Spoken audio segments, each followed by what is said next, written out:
Next topic हमारे पास है electric motor. अब हमने मोटर को डिटेल में डिस्कस करना है। चलो स्टार्ट करते हैं। सबसे पहले तो आपको ये पता होना चाहिए कि ये इलेक्ट्रिक मोटर होता क्या है। इलेक्ट्रिक मोटर एक रोटेटिंग डिवाइस होता है जो कि इलेक्ट्रिकल एनर्जी को मैकेनिकल एनर्जी के अंदर कन्वर्ट करता है। Electric motor is a rotating device which converts electrical energy into mechanical energy. ये जो इलेक्ट्रिक मोटर है, ये डायग्राम मैं अभी आपको एक्सप्लेन करता हूँ। इलेक्ट्रिक मोटर एक ऐसा डिवाइस होता है जो इलेक्ट्रिकल एनर्जी को मैकेनिकल एनर्जी के अंदर कन्वर्ट करता है। उसके बाद इलेक्ट्रिक मोटर के प्रिंसिपल के ऊपर आते हैं। इलेक्ट्रिक मोटर का प्रिंसिपल है when a current carrying coil is placed in a magnetic field it experiences a torque and as a result it starts rotating. अगर आप किसी करंट कैरिंग कॉइल को मैग्नेटिक फील्ड के बीच में रखोगे तो उसके ऊपर टॉर्क लगेगा और उसकी वजह से वो घूमना स्टार्ट हो जाएगी। ये देखो, ये ABCD ये हमारी करंट कैरिंग कॉइल है और करंट कैरिंग कॉइल को हमने मैग्नेटिक फील्ड के बीच में रख दिया। ये देखो, ये एक स्ट्रॉन्ग नॉर्थ पोल है और ये स्ट्रॉन्ग साउथ पोल है। मैग्नेटिक फील्ड होती है नॉर्थ से साउथ के डायरेक्शन में, तो नॉर्थ पोल और साउथ पोल के बीच में स्ट्रॉन्ग मैग्नेटिक फील्ड है। मैग्नेटिक फील्ड के बीच में हमने करंट कैरिंग कॉइल को रखा। मैग्नेटिक फील्ड के बीच में अगर आप करंट कैरिंग कॉइल को रखोगे तो उसके ऊपर टॉर्क लगेगा जिसकी वजह से वो घूमना शुरू हो जाएगी। टॉर्क का मतलब फोर्सेस ही होता है, एक से ज्यादा फोर्सेस अगर ऐसे एक्ट कर रही है ना किसी ऑब्जेक्ट के ऊपर जिसकी वजह से वो ऑब्जेक्ट घूमना शुरू हो जाता है तो उन फोर्सेस के कॉम्बिनेशन को टॉर्क कहते हैं।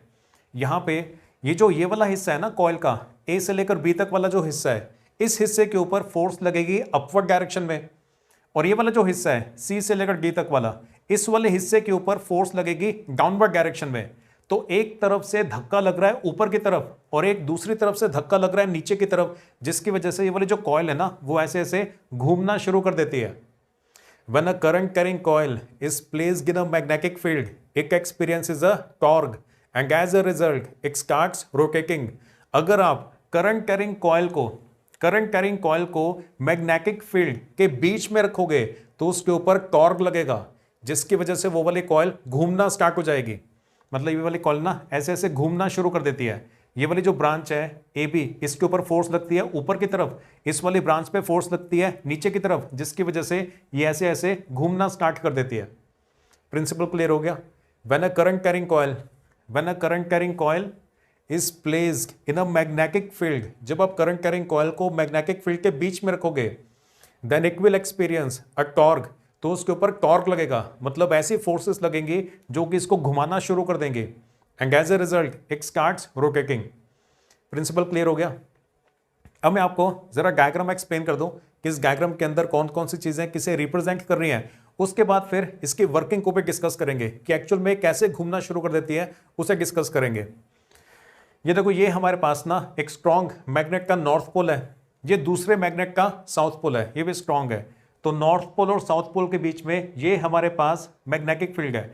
मैग्नेटिक फील्ड की डायरेक्शन होती है from the north pole towards the south pole, तो नॉर्थ से साउथ की तरफ ये मैग्नेटिक फील्ड है। इतना क्लियर हुआ। उसके बाद ये देख रहे हो ABCD, ये हमारी कॉइल है। यहां पे सिर्फ ना एक एक टर्न शो किया हुआ है।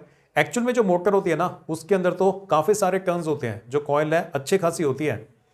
और एक्चुअल मोटर के अंदर ना ऐसे नॉर्थ पोल और साउथ पोल नहीं होता। एक्चुअल में जो मोटर होती है उसमें इलेक्ट्रोमैग्नेट्स को यूज करते हैं नॉर्थ पोल और साउथ पोल की जगह पे।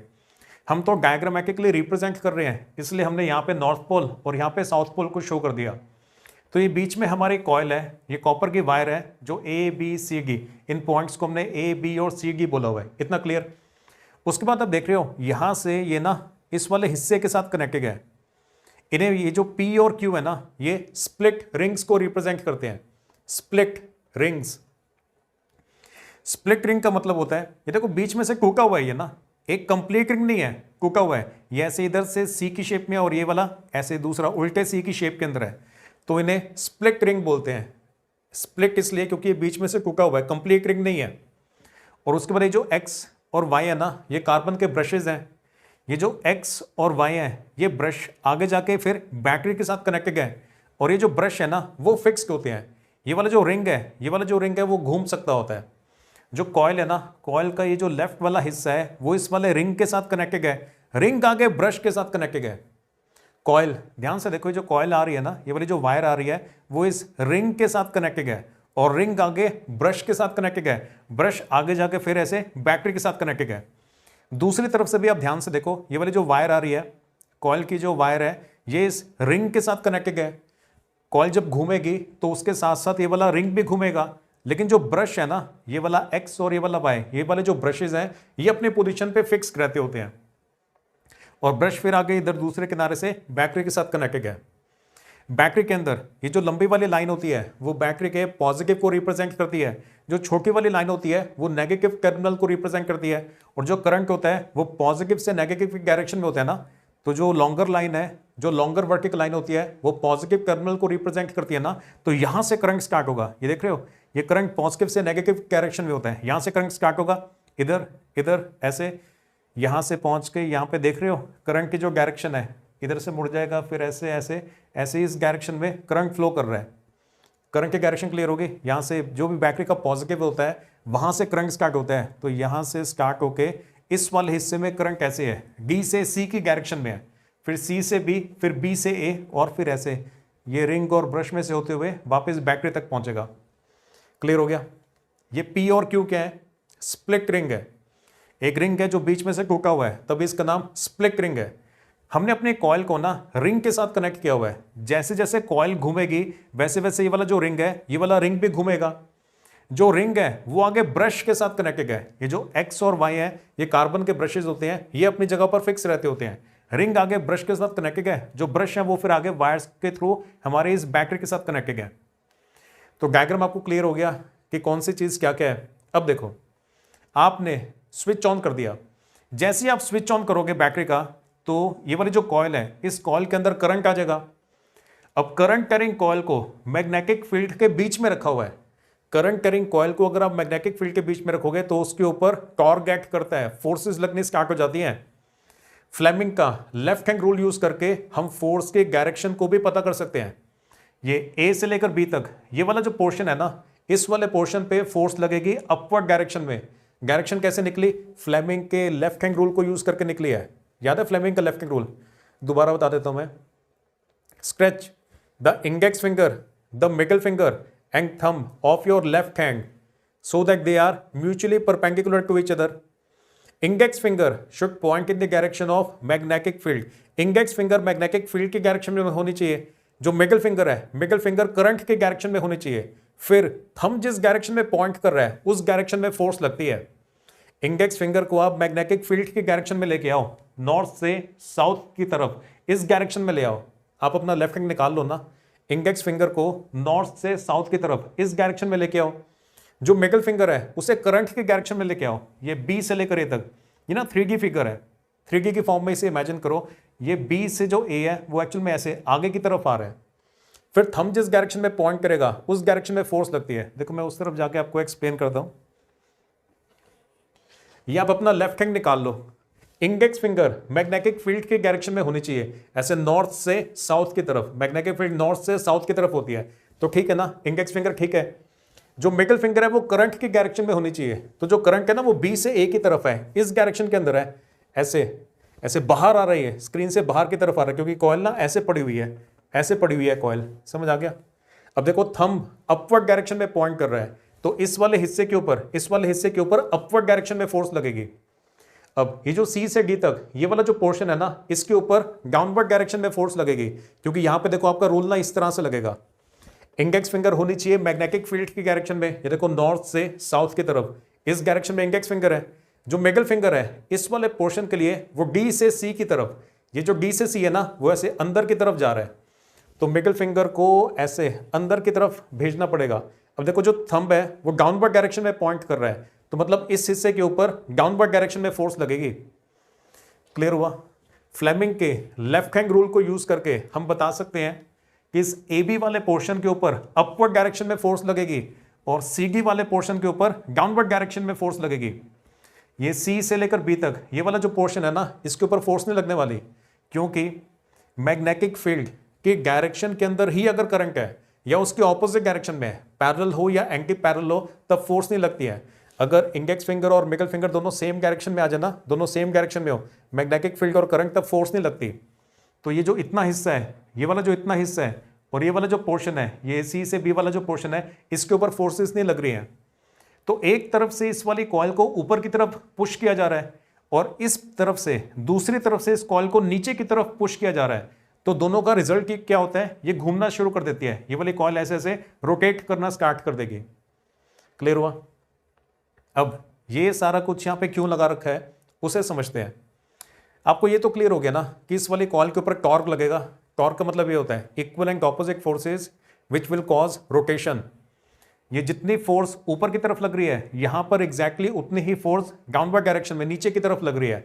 तो ये फोर्सेस इक्वल है लेकिन ऑपोजिट डायरेक्शन के अंदर है और ये अलग अलग जगह पे एक्ट कर रही है। तो इसका जो कॉम्बिनेशन है ना उसे टॉर्क बोलते हैं और उसकी वजह से ये वाली जो कॉइल है वो घूमना शुरू कर देगी, ऐसे ऐसे इसके बीच में घूमना स्टार्ट कर देगी। अब ये सब यहाँ पे क्यों लगा रखा है ना, उसका रीजन ये है, ये सब स्प्लिट रिंग और ब्रश को लगाने की वजह से जो रोटेशन है ना वो कॉन्टिन्यूस होगा। ये देखो, जब ये ऐसे ऐसे रोटेट कर रही है कॉइल, एक बात बताओ, जब ये वाली कॉइल ऐसे ऐसे रोटेट कर रही है तो ये वाला जो पोर्शन है ए बी वाला, ये हमेशा के लिए तो ऊपर की तरफ नहीं जाएगा ना, ये हाफ राउंड में ऊपर की तरफ जाएगा, अगले हाफ राउंड में नीचे की तरफ आएगा, फिर अगले हाफ राउंड में ऊपर की तरफ जाएगा, फिर अगले हाफ राउंड में नीचे की तरफ आएगा। जब ये वाला पोर्शन आधा चक्कर लगा के, ये ए बी वाला पोर्शन जब आधा चक्कर लगा के इस तरफ पहुंचता है तो इस सिस्टम की वजह से करंट की डायरेक्शन रिवर्स हो जाती है। ए बी वाला पोर्शन जब यहाँ पे है ना, नॉर्थ पोल के पास है, तब इसके ऊपर की तरफ धक्का लगेगा, ऊपर की तरफ फोर्स लगेगी। जब आधा राउंड लगाने के बाद ये ए बी वाला पोर्शन यहाँ पे आ जाएगा, साउथ पोल की तरफ आ जाएगा, तब इसके ऊपर नीचे की तरफ फोर्स लगेगी। क्योंकि हर हाफ रोटेशन के बाद करंट की डायरेक्शन इस सिस्टम की वजह से रिवर्स हो जाती है। ये देखो, जब ये वाले रिंग्स घूम रहे हैं तो हाफ राउंड के लिए ये वाला जो रिंग पी है ना वो एक्स के साथ कनेक्टेड होगा। आधे चक्कर के बाद, हाफ राउंड लगाने के बाद, ये जो दूसरा रिंग है, दूसरा रिंग एक्स के साथ कॉन्टैक्ट के अंदर आ जाएगा और पहले वाला जो रिंग है, ये जो रिंग पी है, वो वाई के साथ कॉन्टैक्ट के अंदर आ जाएगा। जब रिंग पी एक्स के साथ कॉन्टैक्ट के अंदर है तब वो बैटरी के नेगेटिव से कनेक्टेड है।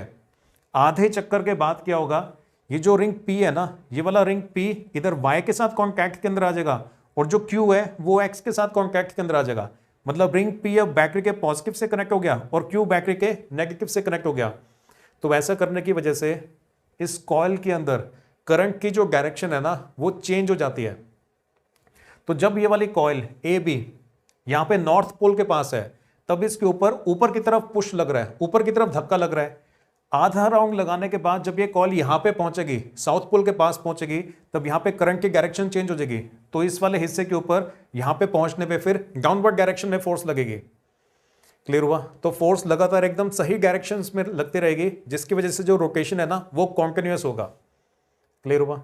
दोबारा से आप इस वाली बैटरी को तो समझ गए ना, जो छोटी वाली लाइन होती है वो बैटरी के नेगेटिव को रिप्रेजेंट करती है, जो लंबी वाली लाइन होती है वो बैटरी के पॉजिटिव को रिप्रेजेंट करती है। एक बात बताओ, बैटरी का पॉजिटिव किसके साथ कनेक्टेड है? ये बैटरी का जो पॉजिटिव टर्मिनल है वो भी ब्रश वाई के साथ कनेक्टेड है और ये जो ब्रश वाई है वो रिंग क्यू के साथ कनेक्टेड है। जब ये रिंग घूमना स्टार्ट करेंगी तो ये वाली जो रिंग क्यू है वो हमेशा के लिए वाई के साथ कॉन्टैक्ट में नहीं होगी।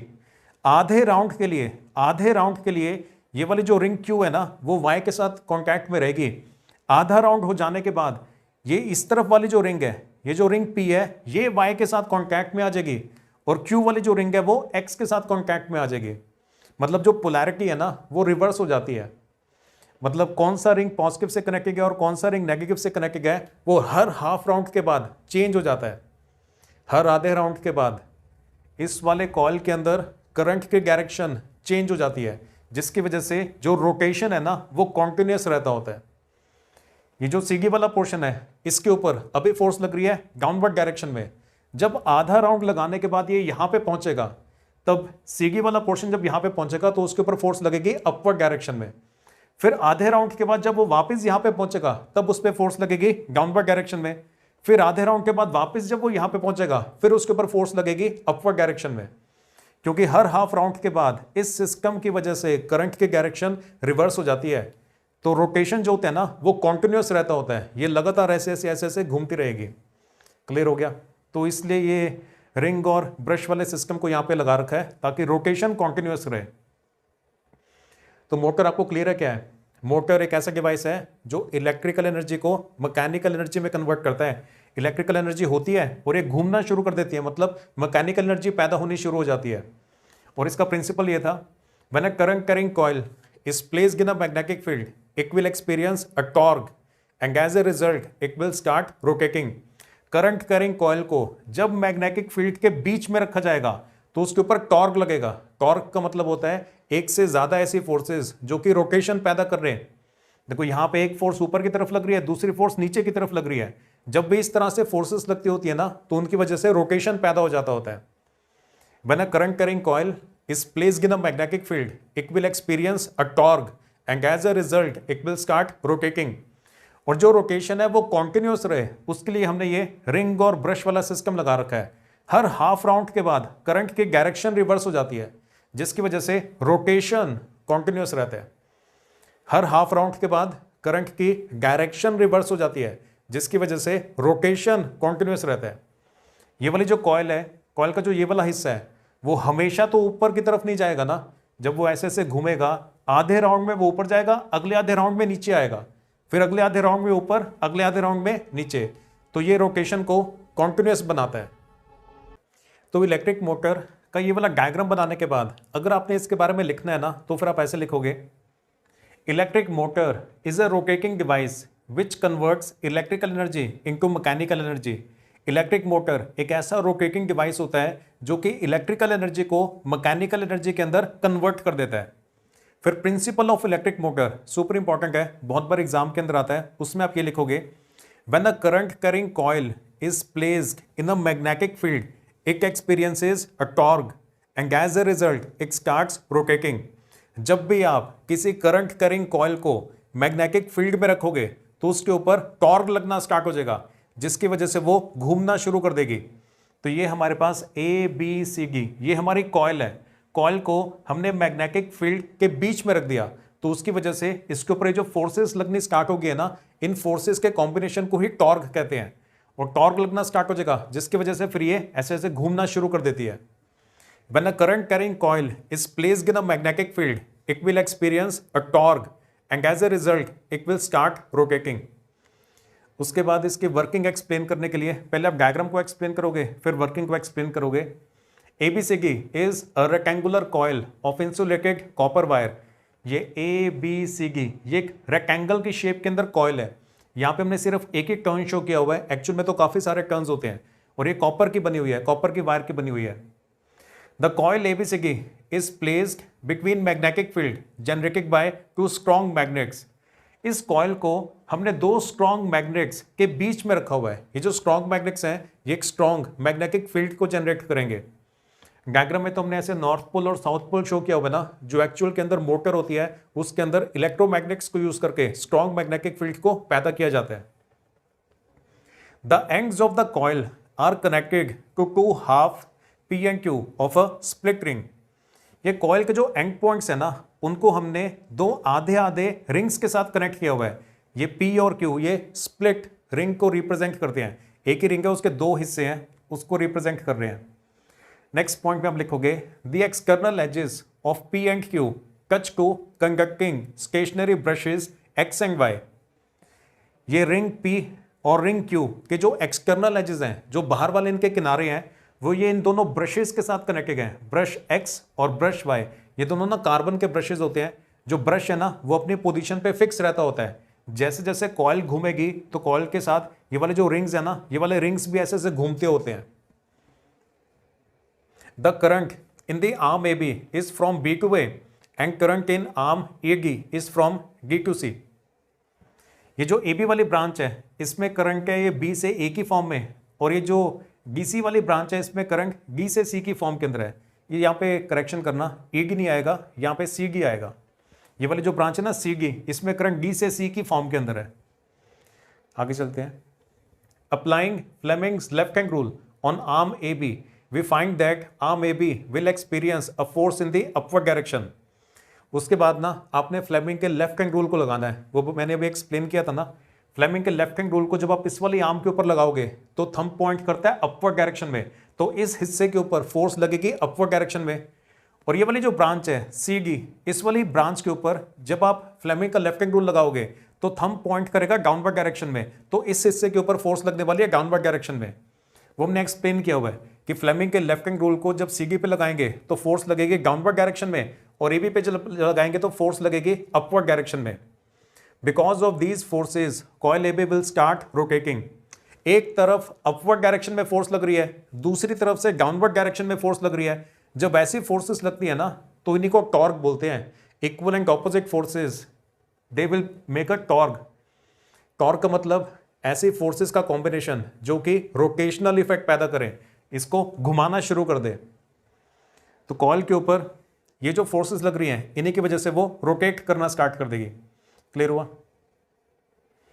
Because of slip rings after every half cycle the direction of current is reversed which will result in continuous rotation of the coil AB। ये जो रिंग और ब्रश वाला सिस्टम कनेक्ट कर रखा है ना, इसका काम यही होता है, ये जो रोटेशन इसके अंदर पैदा होगा ना, उस रोटेशन को कॉन्टिन्यूस रखना। हर हाफ साइकिल के बाद, हर हाफ रोटेशन के बाद करंट की जो डायरेक्शन है वो रिवर्स हो जाती है, जिसकी वजह से जो रोटेशन है ना वो कॉन्टिन्यूस रहता है। After every half cycle the direction of current is reversed due to which the rotation is continuous. तो जो रोटेशन है वो लगातार इसके अंदर चलता रहेगा, और ये रिंग और ब्रश इसीलिए कनेक्ट किए हैं ताकि जो रोटेशन है वो कॉन्टिन्यूस रहे।